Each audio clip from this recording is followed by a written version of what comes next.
বর্তমানে নিলয় আলমগীর এবং জান্নাতুল সুমাইয়া হিমিকে ঘিরে একটি ছবি ইন্টারনেটে ভাইরাল হয়েছে, যা নিয়ে শুরু হয়েছে তীব্র সমালোচনা ও বিতর্ক।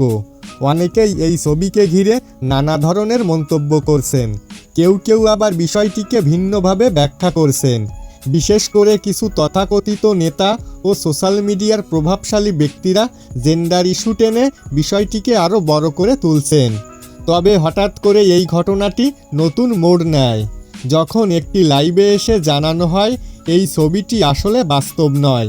সেখানে বলা হয়, আপনারা যেটা দেখছেন সেটা কোনো বাস্তব ঘটনা নয়, এটি সম্পূর্ণ এডিট করা একটি ছবি, আমরা এর জন্য দুঃখিত। এই বিষয়ে আরও বলা হয়, জান্নাতুল সুমাইয়া হিমির থেকেও সবাইকে জানানো হচ্ছে এই ধরনের ভুয়া ছবি যেন কেউ বিশ্বাস না করেন। এগুলো তাদের ব্যক্তিগত কোনো ছবি নয় এবং বাস্তবের সাথেও কোনো সম্পর্ক নেই।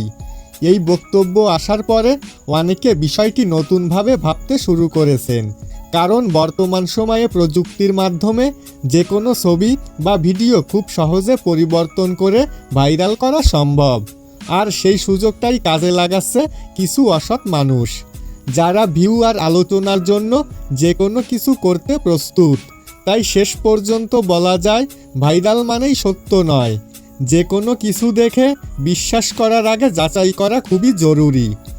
তো বন্ধুরা, আপনি এই বিষয়টি নিয়ে কী মনে করেন সেটা অবশ্যই কমেন্ট করে জানাতে ভুলবেন না।